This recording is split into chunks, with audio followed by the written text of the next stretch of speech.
Hello, and welcome to A VO's Journey. My name is Anthony Pica, and this show is all about helping the new and upcoming voiceover artists grow their business and sidestep all the crazy things that I seem to step on. It is Monday, happy Monday, the 13th of June. I can't believe we're almost halfway through June. So that's pretty crazy in itself, but I'm super excited you're here, and today we're going to be talking about how you can manage your full-time job with a voiceover business.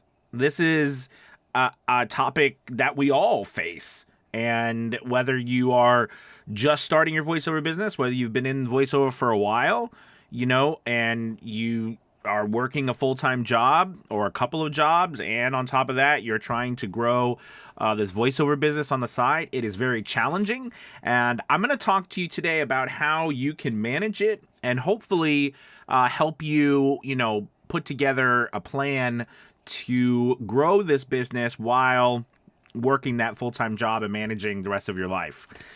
That's a big task, but I'm going to try. All right, real quick before we get started, make sure you hit the subscribe button as well as hit that notifications bell so that you'll know when I post a video. And also like the video if you do so. And also there'll be a link below to A VO's Journey Elite Academy. If you're interested in joining, we have daily classes every single week, from voice acting lessons to audio, how to get audiobook work, to marketing, to business systems, to tech. And we have tutorials, an archive full of all the classes in case you can't, get to one. And there'll be a link below, and we're offering half off the first month. So I'd love for you to check it out.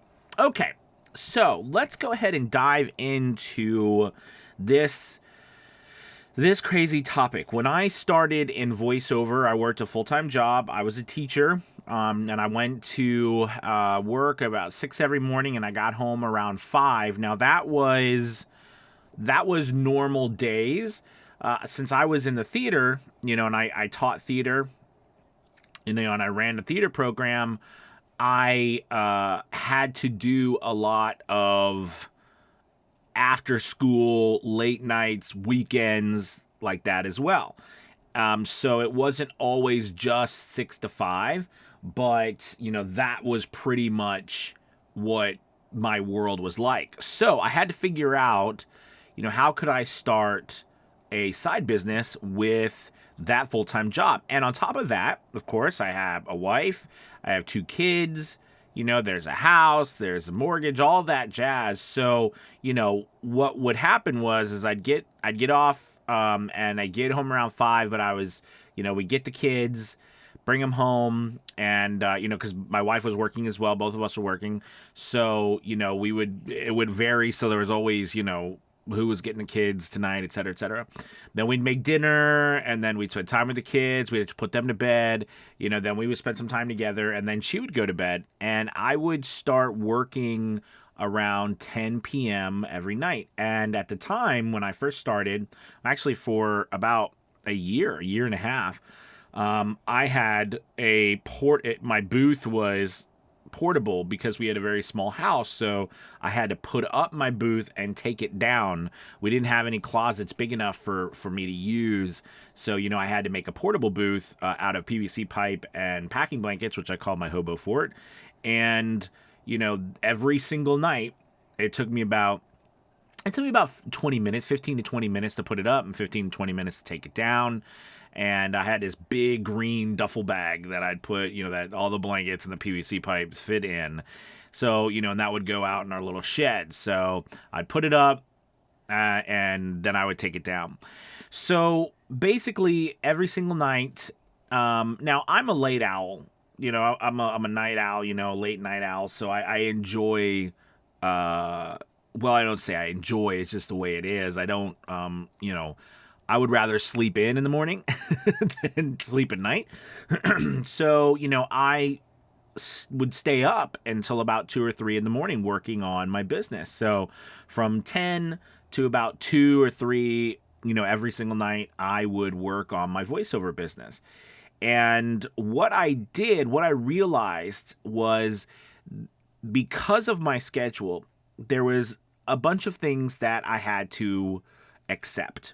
Okay, first off, you've got to let the idea go that you're going to get mainstream work, okay, while you're working a full-time job and you are, working at night. Does that mean you're going to get some? Sure. But what I mean by mainstream work is like, since I work, now I do this full-time, I can get back to people during the day, during working hours. I can do things faster on, a tight schedule. I can get work that usually happens within that 9 to 5 time that I could not get when I was working a full-time job. So I had to come to, a realization of that, and then look around and see what was the best things for me to do at that time that my schedule would allow. And at that time, the best thing for me was audiobooks, because I could audition on my own time. They were not something that expected you to turn around in a day or 24 hours, so, you had a week or a couple of weeks usually to do audiobooks. They paid pretty decent, or at least, there was a hope of residual income, which I was very excited about because it's what I wanted. And, it was something that fit my schedule, my abilities at the time, my setup. It just worked right. So what I did and what I recommend is, once you pick that one thing, it might not be audiobooks. You might be like, I ain't doing audiobooks, and that's fine. But for me, it was audiobooks. And when I realized that, I literally decided that that was the one thing that I was going to mainly focus on. And the reason why I say that is because your time is limited. The time of day that you're at is limiting. So, if you have a shorter period of time, you've got to make sure that that time you have is laser focused and is going to give the biggest bang for your buck. So for me, I thought, well, if I put all of my effort into one thing, then I'll maximize the time that I actually have. And because audiobooks were this thing that, I felt like I could do any time and overtime, it was the perfect marriage for me. So that's what I did. And, I did that very aggressively for about 2 years. And I did slowly add other things in. I got onto like Bunny, Voice Bunny, or now it's Bunny Studios. And I was definitely, I was on Fiverr, and I was spreading myself out. But the majority of the work that I did, basically all of the work that I did, was audiobook work. And it was because of my schedule and the managing of my time. So I'm recommending to you that even if it's not audiobooks, you need to pick something that you can have more control over the time that you work on it, as opposed to the schedule that everybody else, during a 9 to 5 time has. And I think out of this was born the idea that I have of wanting people to come to me instead of me coming to them. Because of my limited time, I had, this mindset, okay, well, whatever I do, I have to put it out there so that people will come back to me, because I'm not going to be able to go after them. It's too late. I can't, call people. I can't expect to answer, emails quickly. I can't expect to, be able to turn over a job quickly. There was a lot of things that I could not do. So to me, turning it around into something, or things that I could do, was my greatest challenge. So hopefully putting all this together for you, based on, just my experiences with my journey, how I managed everything was really laser focusing my time on one thing, one specific genre, and putting my efforts into doing things where people needed to come back to me, or they would find me right, and wait for me, as opposed to me, being accessible immediately and, hunting down people, trying to, use the normal time during the day. Because it wasn't just that, right? I had my kids, I had my wife. And here's another thing, though, I do want to point out. One thing I did do, and I work with a lot of voice actors, so I know that this is a challenge for all of us. But, one thing I did have to give up and it really did change a lot, but I had to give up going to bed at the same time that my spouse went to bed. And I know that, when you say it out loud, it kind of seems weird, but if you are in that situation, you know exactly what I'm talking about. That becomes a challenge, especially if you have a husband or a wife or a partner. You are used to going to bed with them at a certain time.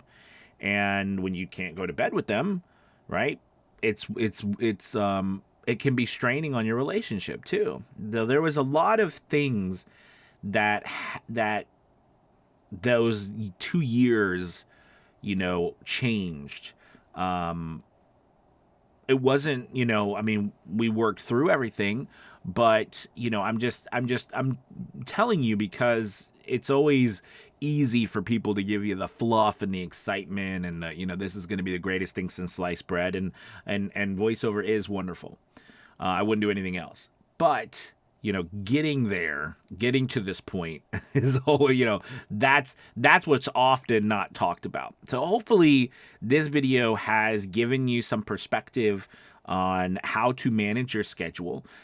And if you don't like audiobooks, then my recommendation is that you do what the second part is what I said was, you put out things, like you put up gigs, you put up samples, you put out content. And what I'm saying by content here is I'm meaning out, samples of your work, your demos, short samples, etc.